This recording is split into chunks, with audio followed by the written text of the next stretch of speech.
രാം. അപ്പോൾ ഈ പ്രാവശ്യത്തെ എപ്പിസോഡ് ഇത്തിരി ഡിഫറെൻ്റ് ആണ്.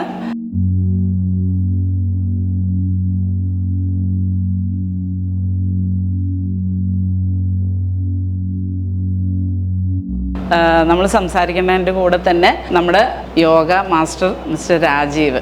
ഞാൻ 15 വർഷത്തോളം മാസ്റ്ററിൻ്റെ കൂടെ യോഗ പഠിച്ചതാണ്. ഇത്രയും നല്ല മാസ്റ്റർ വേറെ ഇല്ല. അപ്പോൾ പുരുഷന്മാരുടെ ഫെർട്ടിലിറ്റി, സെക്ഷുവാലിറ്റി ഇമ്പ്രൂവ് ചെയ്യാൻ വേണ്ടിയിട്ട് പല മെത്തേഡ്സ് ഉണ്ട്. അപ്പോൾ അതെന്തുകൊണ്ട് കുറയുന്നു എന്നുള്ള ക്വസ്റ്റ്യൻ ഉണ്ട്, പിന്നെ നമുക്ക് എന്തൊക്കെ ചെയ്യാമെന്നുള്ളതും ഉണ്ട്. അപ്പോൾ അതിൽ ഈ എപ്പിസോഡിൽ പ്രത്യേകമായിട്ട് യോഗയുടെ ബെനിഫിറ്റ് ഡെമോൺസ്ട്രേറ്റ് ചെയ്യാൻ വേണ്ടിയിട്ടാണ്. അപ്പോൾ യോഗ എങ്ങനെയാണ് നമ്മൾ മെയിൽ സെക്ഷുവാലിറ്റീനെയും ഫെർട്ടിലിറ്റീനെയും ഇമ്പ്രൂവ് ചെയ്യാൻ ഹെൽപ്പ് ചെയ്യുന്നത്? യോഗയ്ക്ക് വരുന്നതിന് മുമ്പ് എന്തുകൊണ്ട് മെയിൽ സെക്ഷുവാലിറ്റിയും ഫെർട്ടിലിറ്റിയും ഇപ്പോൾ ഇമ്പോർട്ടൻ്റ് ആണെന്ന് നമുക്ക് ഡിസ്കസ് ചെയ്യണ്ടേ?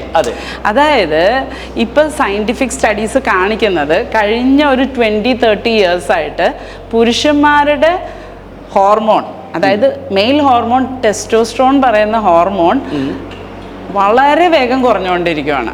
അതായത് ഒരു 20 വയസ്സ് 30 വയസ്സായ പുരുഷന്മാരെടുത്തു കഴിഞ്ഞാൽ ടെസ്റ്റോസ്ട്രോൺ 1950s 60s 80s 2000 എടുത്താൽ ഗ്രാഫ് ഇങ്ങനെ പോയിക്കൊണ്ടിരിക്കുക. എന്തായിരിക്കും കാരണം? സ്ട്രെസ് ആയിരിക്കും കാരണം. സ്ട്രെസ് ഒരു പ്രധാന കാരണമാണ്. ലൈഫ് സ്റ്റൈൽ വ്യായാമം ഇല്ലാത്തത് ഒരു പ്രധാന കാരണമാണ്. പിന്നെ ഉറക്കം ഓൾട്ടേർഡ് ആയത്. സ്ട്രെസ് കൂടാൻ എന്തായിരിക്കും കാരണം? ഇപ്പോൾ ജോലിയിലെ പ്രഷർ ആയിരിക്കാം, ഫൈനാൻഷ്യൽ പ്രഷർ ആയിരിക്കാം, സ്പൗസിന്റെ പ്രഷർ ആയിരിക്കാം, ദമ്പതിമാരുള്ള പ്രോബ്ലം ആവാം, ഇത് ഫൈനാൻഷ്യൽ ആവാം, ജോലി, ഇതല്ല. ഇതൊക്കെ പണ്ടുണ്ടായില്ലേ? വേറെ രീതിയിൽ ഉണ്ടായിരുന്നു. എന്തുകൊണ്ട് കഴിഞ്ഞ 20 വർഷത്തിൽ ഡ്രാസ്റ്റിക് റിഡക്ഷൻ ഉണ്ടായി? 20 വർഷമാണ് ഈ ഗ്രാഫിൽ. കഴിഞ്ഞ 20-25 ഇയേഴ്സിൽ ഡ്രാസ്റ്റിക് റിഡക്ഷൻ. എന്താണ് ഈ 20 വർഷത്തിൽ നടന്നത്? മീഡിയ എക്സ്പ്ലോഷൻ, ഫോൺ അവൈലബിലിറ്റി, എപ്പോഴും ഇന്റർനെറ്റും മൊബൈൽ ഫോണും. അപ്പൊ മേ ബി അതൊരു പ്രധാന കാരണമായിരിക്കാം. സയന്റിഫിക് സ്റ്റഡീസ് കാണിക്കുന്നത് അത് തന്നെയാണ്. ഓക്കെ, അപ്പൊ നമുക്ക് ഇതിന് എന്താണ് പ്രതിവിധികൾ? എന്തായിരിക്കാം പ്രതിവിധികൾ? പഴയ ലൈഫ് സ്റ്റൈലിലോട്ട് തിരിച്ചു വരാൻ നമ്മൾ ശ്രമിക്കണം. അത് പറ്റൂല, നമുക്ക് കാട്ടിപ്പോയി ജീവിക്കാൻ പറ്റൂല. പറ്റുമോ? ഇല്ല, ജീവിക്കണ്ടേ? ഇപ്പൊ ഭയങ്കര കോമ്പറ്റീഷൻ അല്ലേ, ജീവിക്കണം. പക്ഷെ എന്ത് ചെയ്യാൻ പറ്റും? ഫോർ എക്സാമ്പിൾ, പുരുഷന്മാരുടെ ബീജം ഇപ്പൊ കൗണ്ട് വളരെ കുറവാണ്, മോട്ടിലിറ്റി കുറഞ്ഞു വരുവാണ്. WHO തന്നെ അവരുടെ നോർമൽസി എന്നുള്ളത് മാറ്റിക്കൊണ്ടിരിക്കുക. ഓക്കെ, അത് കുറഞ്ഞു വരികയാണ്. പിന്നെ ഈ സെക്ഷൽ പെർഫോമൻസ് എടുത്തു കഴിഞ്ഞാൽ എറക്ടൈൽ ഡിസ്ഫങ്ഷൻ പണ്ട് പ്രായമുള്ളവർക്ക്, ഇപ്പൊ ചെറുപ്പക്കാർക്കുണ്ട്. പ്രിമച്യൂർ ഇജാക്കുലേഷൻ, ഇല്ലെങ്കിൽ യാതൊരു താല്പര്യവും ഇല്ല, അല്ലെങ്കിൽ കുറഞ്ഞ താല്പര്യം, അല്ലെങ്കിൽ ഭാര്യനോട് മാത്രം താല്പര്യം ഇല്ലാതിരിക്കുക. ഇങ്ങനെയുള്ള പ്രശ്നങ്ങളായിട്ട് നിറയെ പേഷ്യൻസ് വരുന്നുണ്ട്. ഓക്കെ, അപ്പോൾ ഈ ചെറുപ്പക്കാരിൽ, അതായത് കല്യാണം കഴിഞ്ഞ് 1 വർഷമായിട്ട് തന്നെ എറക്ടൈൽ പ്രോബ്ലം ആയിട്ട് വരിക എന്ന് പറയുമ്പോൾ അത് ഇറ്റ്സ് എ സീരിയസ് മാറ്റർ. പ്രായമാവുമ്പോൾ എന്ന് പറഞ്ഞാൽ വ്യത്യാസമുണ്ട്. അതൊരു നാച്ചുറൽ റിഡക്ഷനാണ്. അപ്പം ഇതിന് എന്ത് ചെയ്യാൻ പറ്റും? നമുക്ക് ടെസ്റ്റുകൾ ചെയ്യാം, മരുന്നുകൾ കൊടുക്കാം, ഇതെല്ലാം ചെയ്യാം. പക്ഷേ മരുന്ന് എപ്പോഴും ഡെയിലി കഴിക്കാൻ പറ്റില്ല, അതിന് സൈഡ് എഫക്ട്സ് ഉണ്ട്. ഏറ്റവും നല്ലത് ലൈഫ് സ്റ്റൈൽ ചേഞ്ചസ് ആണ്. അതിൽ വളരെ സിഗ്നിഫിക്കൻ്റ് ആയിട്ട് ഡിഫറൻസ് വരുത്താൻ പറ്റുന്ന ഒരു സംഭവമാണ് യോഗ അല്ലെങ്കിൽ തായ്ചി. എക്സസൈസ് ചെയ്ത് കഴിഞ്ഞാൽ വ്യായാമം കിട്ടും. പക്ഷേ യോഗ ചെയ്യണമെന്ന് എന്തുകൊണ്ടാണ് പറയണേ പ്രത്യേകമായിട്ട്? എന്തുകൊണ്ടായിരിക്കാം? രാമന് എന്ത് തോന്നണം? യോഗ ചിത്ത വൃദ്ധി ഇല്ല, നിരോധ. കുഴപ്പമില്ല രാം, കറക്റ്റാണ്. അതായത് യോഗ ചെയ്യുന്നത് ഒരു ഫിസിക്കൽ എക്സസൈസ് അല്ല. ഈ വെസ്റ്റേൺ വേൾഡിലെ എക്സസൈസും ഈസ്റ്റേൺ വേൾഡിലെയും, അതായത് ഇന്ത്യയിലും ചൈനയിലൊക്കെ ഡിഫറൻസ് എന്താണെന്ന് വെച്ചാൽ, നമ്മൾ മസിലിന് മാത്രമല്ല എക്സസൈസ് ചെയ്യുക, നമ്മൾ മനസ്സിനും കൂടെ ചെയ്യും. യോഗയുടെ പ്രത്യേകത അതാണ്. നമ്മുടെ തോട്ട്സിനെ ചേഞ്ച് ചെയ്യും, നമ്മൾ റിലാക്സ് ചെയ്യിപ്പിക്കും. ഇപ്പം നമ്മൾ ജിമ്മിൽ പോകുമ്പോഴോ, അല്ലെങ്കിൽ ഇപ്പോൾ സ്വിമ്മിങ്, മാരത്തോൺ, അല്ലെങ്കിൽ ഷട്ടിൽ കളിക്കുക, എന്തെങ്കിലും ചെയ്യുമ്പോൾ നമ്മുടെ ബോഡിയിൽ അഡ്രിനാലിൻ കൂടുക ചെയ്യുന്നത്. യോഗ ചെയ്യുമ്പം അഡ്രിനാലിൻ അഥവാ സ്ട്രെസ് കുറയുക, നമ്മുടെ ബോഡിയിൽ സ്റ്റിറോയിഡ് കുറയുക, വേഗൽ ആക്ടിവേഷൻ, അതായത് പാരാസിമ്പത്തറ്റിക് ആക്ടിവേഷൻ, റിലാക്സേഷൻ. അപ്പോൾ റിലാക്സേഷനാണ് പ്രധാനമായിട്ടും സെക്ഷുവാലിറ്റിക്കും ഫെർട്ടിലിറ്റിക്കും ആവശ്യം. കാരണം എന്താണെന്ന് വെച്ച് കഴിഞ്ഞാൽ, ഇറക്ഷൻ എങ്ങനെ ഉണ്ടാവണേ? ബ്ലഡ് പൂളിംഗ് ആണ്. ബ്ലഡ് പൂൾ ചെയ്യണമെന്നുണ്ടെങ്കിൽ വേണ്ടത് നൈട്രിക് ഓക്സൈഡ്, മസിൽ റിലാക്സേഷൻ, ഇങ്ങനെയുള്ള പദാർത്ഥങ്ങൾ വരണമെങ്കിൽ മറ്റേ റിലാക്സ് ആയാൽ മാത്രമേ പറ്റുള്ളൂ. അഡ്രിനാലിൻ വന്ന് അപ്പം തന്നെ അത് പോവും, ഇറക്ഷൻ നിൽക്കില്ല. അപ്പം സ്ട്രെസ് ഉള്ളവർക്ക് ഇറക്ഷന് പ്രശ്നം ഉണ്ടാവാം. അതുകൊണ്ട് സ്ട്രെസ് കുറയ്ക്കേണ്ട ചെയ്യണം. ഇനിയിപ്പം നമുക്കൊരു കാര്യം ചെയ്യാം. ഇതെങ്ങനെ വർക്ക് ചെയ്യുമെന്ന് ഒരു ഡെമോൺസ്ട്രേഷൻ വഴി കാണിക്കാം. അപ്പൊ രാജീവ് മാസ്റ്റർ ഇങ്ങനെ ഡെമോന് സമ്മതിച്ചിട്ടുണ്ട്. Thank you so much. അപ്പൊ നമുക്ക് ഓരോന്നോരോന്നായിട്ട് ജസ്റ്റ് കാണിക്കാം. ജസ്റ്റ് ആളുകൾക്ക് ഒരു ഐഡിയ കിട്ടാൻ വേണ്ടിയിട്ടാണ്. ഈ യോഗ ഇങ്ങനെ കാണുമ്പോൾ എന്തൊക്കെയോ ചെയ്യുന്നു, പക്ഷെ ഇതെങ്ങനെ വർക്ക് ആവുമെന്ന് മനസ്സിലാവാൻ വേണ്ടിയിട്ടാണ്. അപ്പൊ മാസ്റ്റർ ഏതാ ചെയ്യാൻ പോണേ? ഓക്കെ, അപ്പൊ മാസ്റ്റർ ചെയ്യാൻ പോകുന്നത് വിപരീത കരണി മുദ്ര. വിപരീത കരണി മുദ്ര ആസനയാണോ മുദ്ര? അല്ല. അല്ല. എന്താണ് വ്യത്യാസം? മുദ്ര എന്ന് പറഞ്ഞാൽ ബ്രെയിനും കൂടി മെയിൻലി നമ്മുടെ തോട്ട്സിനെ ആണ് എഫക്റ്റ് ചെയ്യുന്നത്. ഓക്കെ,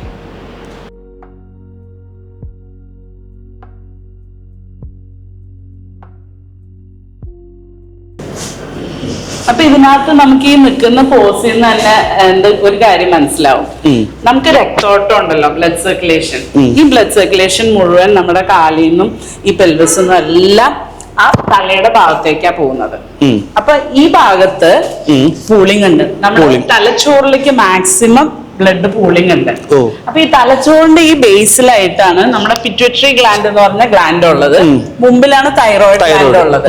ഈ പിറ്റ്യൂട്ടറി ആണ് LHFSH എന്ന് പറയുന്ന 2 ഹോർമോൺ സെക്രീറ്റ് ചെയ്തിട്ട് അതുവഴി നമ്മുടെ റീപ്രൊഡക്റ്റീവ് ഫംഗ്ഷൻ മുഴുവൻ കൺട്രോൾ ചെയ്യുന്നത്.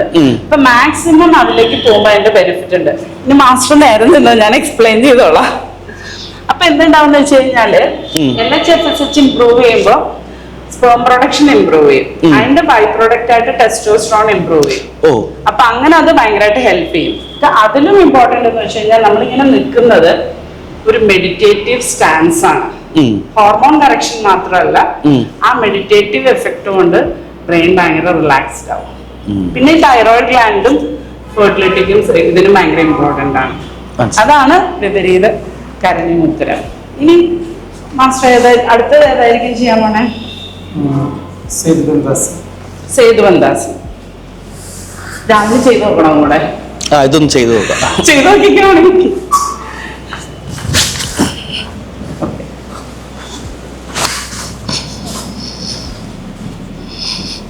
ഓക്കെ. അപ്പൊ ഇതിനകത്ത് നമുക്ക് കാണാൻ പറ്റുന്ന എന്താന്ന് വെച്ചാൽ പെൽവിസ് ഇങ്ങനെ ഓപ്പൺ അപ്പ് ആവുകയാണ് അല്ലേ?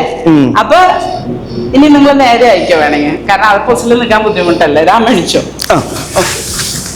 അപ്പോ ഇതിനകത്ത് ഈ നിന്ന പോസില് പെൽവിക് മസിൽസ് എല്ലാം ഉപയോഗിച്ചിട്ടാണ് ആ പോസിൽ നിൽക്കാൻ പറ്റുന്നത്. പെൽവിക് മസിൽസ് എന്തിന് ഇമ്പോർട്ടന്റ് ആണ്? ഫെർട്ടിലിറ്റിക്ക് ഇമ്പോർട്ടന്റ് ആണ്. ഫെർട്ടിലിറ്റിക്ക് ഇമ്പോർട്ടന്റ്, സെക്ഷുവാലിറ്റിക്ക് ഭയങ്കര ഇമ്പോർട്ടന്റ് ആണ്. അതായത് നമ്മുടെ പെൽവിസിന്റെ മസിൽസ്, ഇപ്പൊ കീഗൽ എക്സസൈസ് ഒക്കെ കേട്ടിട്ടില്ലേ? അതായത് അതിലേക്കുള്ള കൺട്രോൾ ആണ് ഇറക്ഷൻ ഉണ്ടാവാനും ഇറക്ഷൻ കൂടുതൽ നേരം നിൽക്കാനും അതെപ്പോ പോണം. ഇപ്പൊ ഈ പ്രിമച്യൂർ ഇജാക്കുലേഷനിലുള്ളതിൽ മസിൽ കൺട്രോൾ ആണ് മെയിൻ ആയിട്ട്. ഈ പെൽവിക് മസിൽസിന്റെ പ്രവർത്തനം ഒന്ന്. സെക്കൻഡ് തിങ്, ഈ പെൽവിസ് ഓപ്പൺ ആവുമ്പോൾ ഇതിന്റെ ഉള്ളിലാണ് റീപ്രൊഡക്റ്റീവ് ഓർഗൻസ് എല്ലാം ഇരിക്കുന്നത്. അപ്പൊ അതിന് ഉള്ള ഒരു ഫംഗ്ഷൻ ഉണ്ട്. പിന്നെ ഈ ബ്ലഡ് പലപ്പോഴും അവിടെ കെട്ടിക്കിടക്കും. ബ്ലഡ് തിരിച്ചു പോവാനായിട്ട് ഈ പോസ് നല്ലതാണ്, കാരണം റിവേഴ്സ് ഫ്ലോ ഉണ്ടാവും. അപ്പൊ കെട്ടിക്കിടക്കുന്ന ബ്ലഡ് പോയിട്ട് നമ്മൾ പിന്നെ നേരെ ആവുമ്പോൾ ഫ്രഷ് ബ്ലഡ് ഫ്ലോ ഉണ്ടാവും. ബ്ലഡ് ഫ്ലോന്റെ പ്രാധാന്യം എന്താന്ന് വെച്ച് കഴിഞ്ഞാല്, നമ്മൾ ഫോർ എക്സാമ്പിൾ നമ്മൾ പാത്രം കഴുകുമ്പോൾ എന്താ ചെയ്യുക? വെള്ളം ചീറ്റിച്ച് പാത്രം കഴുകും. ടോയ്ലറ്റ് ഫ്ലഷ് ചെയ്യുമ്പോൾ എന്താ ചെയ്യുക? വെള്ളം പമ്പ് ചെയ്ത് ഫാസ്റ്റിൽ പോകും. നമ്മുടെ ശരീരത്തിൽ ഓരോ കോശങ്ങളിലും വേസ്റ്റ് പ്രോഡക്ട്സ് ഉണ്ടായിക്കൊണ്ടിരിക്കും. അതിനെ വാഷ് ഔട്ട് ചെയ്യാൻ പമ്പ് ചെയ്യണം. അപ്പൊ ബ്ലഡ് സർക്കുലേഷൻ നമ്മൾ ഇരിക്കുമ്പോൾ എന്തുണ്ടാവും? ഒരു സ്ഥലത്ത് കെട്ടിക്കിടക്കും. അവിടെ കെട്ടിക്കിടക്കും. നമ്മൾ ഫുൾ ടൈം എന്താ ചെയ്യണേ? ഇരിക്കുക. അപ്പൊ ഈ സംഭവം കെട്ടിക്കിടക്കുന്ന വിഷാംശങ്ങളെല്ലാം പോവാനായിട്ട്, ഫ്ലഷ് ഔട്ട് ആനായിട്ട് നമുക്ക് ബ്ലഡ് സർക്കുലേഷൻ ഇമ്പോർട്ടന്റ് ആണ് അല്ലെ? പിന്നെ ഫ്രഷ് വരികയും ചെയ്യണം. ഫ്രഷ് എന്തിനാ വരണേ? ന്യൂട്രിയൻസ്. അതായത് നമുക്ക് കുറെ ABCDFG ഒക്കെ ഉണ്ടല്ലോ, വൈറ്റമിൻ, ഓക്സിജൻ ഉണ്ട്, വൈറ്റമിൻസ് ഉണ്ട്, പ്രോട്ടീൻ ഉണ്ട്, കുറെ എലമെന്റ്സ് ഉണ്ട്, ട്രേസ് എലമെന്റ്സ് ഉണ്ട്, കാൽഷ്യം, സോഡിയം, പൊട്ടാഷ്യം ഒക്കെ ഉണ്ട്. ഇതൊക്കെ ഉണ്ടെങ്കിലേ ഈ സിസ്റ്റം ഒക്കെ വർക്ക് ആവുള്ളൂ. ഇതൊക്കെ ചെല്ലാനും അവിടുത്തെ അഴുക്കൊക്കെ കളയാനും നല്ല സർക്കുലേഷൻ വേണം. അപ്പൊ മിക്ക ആസനകളിലും അത് നടക്കുന്നുണ്ട്. അപ്പൊ പ്രത്യേകിച്ച് നമുക്ക് ഇതിനകത്ത് കാണാം വേറൊരു സാധനം കൂടെ ഉണ്ട്, ലിംഫാറ്റിക് ഡ്രെയിനേജ്. കേട്ടിട്ടില്ലേ? കേട്ടിട്ടുണ്ട്. ലിംഫാറ്റിക് ഡ്രെയിനേജ് ഇതേപോലെ തന്നെ ടോക്സിൻസ് റിമൂവ് ചെയ്യുന്നതാണ്. അതിനിങ്ങനെ മസിൽ പമ്പ് ചെയ്യാനില്ല. അതൊന്ന് ഡ്രെയിൻ ചെയ്യണമെങ്കിൽ നമ്മൾ ഒന്നിലെ മസാജ് ചെയ്യണം, അല്ലെങ്കിൽ ഇതുപോലെ പൊസിഷൻ ചേഞ്ച് ചെയ്യണം. റിവേഴ്സ് ഇതാക്കുമ്പോൾ ലിംഫാറ്റിക് ഡ്രെയിനേജ് ഉണ്ടാവും. അപ്പൊ അഴുക്ക്, ടോക്സിൻസ്, ബാക്ടീരിയ ഇങ്ങനെയുള്ള സാധനം എല്ലാം റിമൂവ് ചെയ്യാൻ പറ്റും. അപ്പൊ അങ്ങനെയാണ് അത് നന്നായിട്ട് വർക്ക് ആവുന്നത്. ഇനി ഏതാണ് മാസ്റ്റർ പേര് കേട്ടില്ലേ? ഏതാസനായിരുന്നു? ജഡര പരിവർത്താസനം. ഇച്ചിരി ഡിഫിക്കൽട്ട് നെയിമാണ്.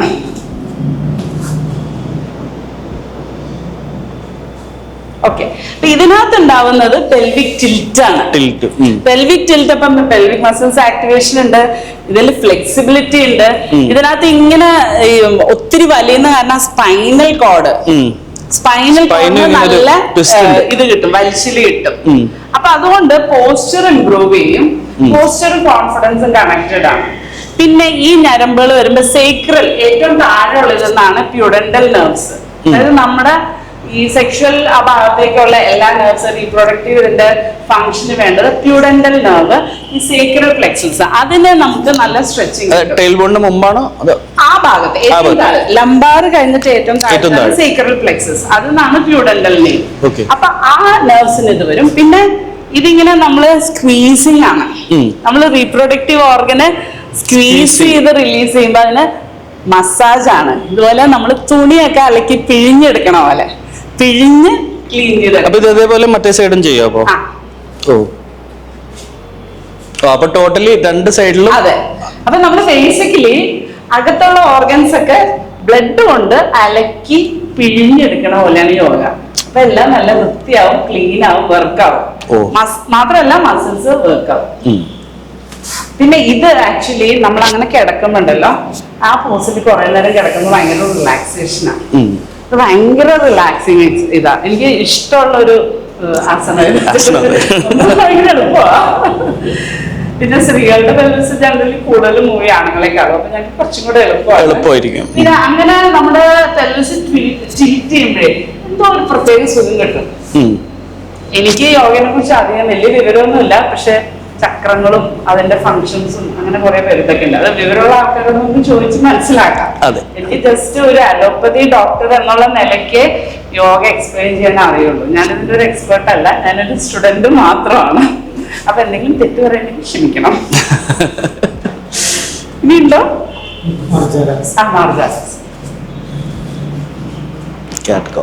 ഇത് കണ്ടിട്ട് എന്തോ തോന്നുന്നതാണ്. ഇതിപ്പോ നമ്മളൊരു പൂച്ചയുടെ ഒക്കെ പോലെ അല്ലെ, മാർഗം പൂച്ചയല്ലേ. ഇത് ഇങ്ങനെ ചെയ്യുമ്പോ ഇതിന്റെ കൂടെ ബ്രീതിങ്ങും വരും. ഇവിടെ ചെസ്റ്റ് ഓപ്പൺ അപ്പ് ആവുകയാണ്. അപ്പൊ എന്താന്ന് വെച്ചാൽ ലങ് കപ്പാസിറ്റി കൂടും. നമ്മുടെ ലങ്സിലേക്ക് പോകുന്ന ഓക്സിജൻ കൂടുമ്പോൾ നമ്മുടെ ശരീരത്തിലേക്ക് ഓക്സിജൻ പോകുമ്പോൾ ബ്രെയിൻ ഫംഗ്ഷനും റീപ്രൊഡക്റ്റീവ് ഫംഗ്ഷനും every cell gets oxygenated. Oxygen നമുക്ക് ഭയങ്കര ഇമ്പോർട്ടന്റ് ആണ്. അപ്പൊ ഇതിനകത്ത് അതിന്റെ തന്നെ റിവേഴ്സിൽ വന്നു. ഇതില് ലങ് ഓപ്പൺ ആവുന്നുണ്ട്, പെൽവിസിനും ടിൽറ്റ് വരുന്നുണ്ട്. മാസ്റ്റർ ഒന്ന് ഇതിന്ന് ഒരെണ്ണത്തിൽ നിന്ന് അടുത്ത ഒരെണ്ണത്തിൽ നിന്ന് അടുത്തേക്ക് പോകുമ്പോ ആ പെൽവിക് മൂവ്മെന്റ് വരുന്നുണ്ട്. അതായത് നമുക്ക് പേഷ്യൻസ് വരുമ്പോഴേ പലപ്പോഴും ചില പേഷ്യൻസ് പറയും, ചില ഭാര്യമാരും ചില ഭർത്താക്കന്മാരും പറയും. ചില ഭാര്യമാരും പറയും ഭർത്താവിന് ഭയങ്കര വണ്ണോ വെയിറ്റാ. ബന്ധപ്പെടുന്ന സമയത്ത് അവരിങ്ങനെ മേത്തിട്ട് ഇങ്ങനെ അടിക്കുമ്പോൾ ആ പെൻട്രേഷൻ സമയത്ത് ഇവർക്ക് ഭയങ്കര അൺകംഫർട്ടബിൾ ആണെന്ന് പറയും. കാരണം എന്താന്ന് വെച്ച് കഴിഞ്ഞാല് അവര് കറക്റ്റ് പെൽവിസ് അല്ല മൂവ് ചെയ്യുക, ഹോൾ ബോഡി. അവർക്ക് ഫിറ്റ്നസ് കുറവായതുകൊണ്ട് യൂഷ്വലി കൈകുത്തി അങ്ങനെ നിൽക്കാനും പറ്റാത്തതുകൊണ്ട് അവരിങ്ങനെ ഓൺ ടോപ്പ് പൊസിഷനില് അവർ ഫുൾ വെയിറ്റ് ഇടുമെന്ന് പറയും. അപ്പൊ അതൊരു റോങ് മൂവ്മെന്റ് ആണ്. ഫുൾ ബോഡി അല്ല മൂവ് ചെയ്യേണ്ടത്, പെൽവിസ് മാത്രം മൂവ് ചെയ്യണം. അപ്പൊ മിക്ക യോഗ അല്ലെങ്കിൽ ഈ എക്സസൈസ് ഇതിനകത്തുള്ള പെൽവിക് മൂവ്മെന്റ്സ് ഉണ്ട്, പെൽവിക് ടിൽറ്റ്. ആ മൂവ്മെന്റ് പുരുഷന്മാര് പ്രാക്ടീസ് ചെയ്യുകയാണെങ്കിൽ അവര് കുറച്ചും കൂടെ, സ്ത്രീകളൊക്കെ കറക്റ്റ് മൂവ്മെന്റ് ആണെങ്കിൽ കംഫർട്ടബിൾ ആയിരിക്കും. Same four woman also. ഇപ്പൊ വുമൺ ഓൺ ടോപ്പ് പോകുന്ന സമയത്ത് ഒരുപാട് വണ്ണമുള്ള സ്ത്രീകളാണെങ്കിൽ സെയിം. അപ്പൊ പുരുഷന്മാര് ചമ്മിയാവും ബേസിക്കലി. അപ്പൊ അത് ആ സമയത്തും ഫുൾ ബോഡി അല്ല മൂവ് ചെയ്യേണ്ടത്. കാമസൂത്രയില് ഭംഗിയായിട്ട് പറയുന്നുണ്ടത് ആ പൊസിഷനില് പെൽവിസ് മാത്രം റൊട്ടേറ്റ് ആവണം. പെൽവിസിന്റെ ഇത് മാത്രം. പെൽവിസ് റൊട്ടേറ്റ് ആവണമെങ്കിൽ പെൽവിസിന് മൊബിലിറ്റി വേണം, അതുകൊണ്ടാവില്ല. ഇപ്പൊ നമ്മള് ഫുൾ ടൈം ഇരിക്കുന്ന ജോബിൽ നമുക്ക് ആ പെൽവിക് മൊബിലിറ്റി കിട്ടില്ല. പണ്ട് പാടത്തൊക്കെ സ്ത്രീകൾ പണിയെടുക്കുമായിരുന്നു, അല്ലെങ്കിൽ ഇങ്ങനെ അരയ്ക്കുമായിരുന്നു, തുണി അലക്കുമായിരുന്നു, നിലത്ത് തുടയ്ക്കുകയൊക്കെ ചെയ്യായിരുന്നു. അതൊക്കെ ചെയ്യുമ്പോൾ നമ്മുടെ പെൽവിസ് ഓപ്പൺ ആവുമായിരുന്നു. ഇപ്പൊ നമുക്ക് അങ്ങനത്തെ മൂവ്മെന്റ്സ് ഒന്നും ഇല്ലെങ്കിൽ അതിന് പകരം നമ്മൾ എന്ത് ചെയ്യണം? യോഗ ചെയ്യണം, സൂംബ ചെയ്യണം, താഴ്ച ചെയ്യണം, അല്ലെങ്കിൽ എന്തെങ്കിലും ഒക്കെ ചെയ്യണം. പിടികിട്ടില്ലേ? മനസ്സിലായി. അതാണ്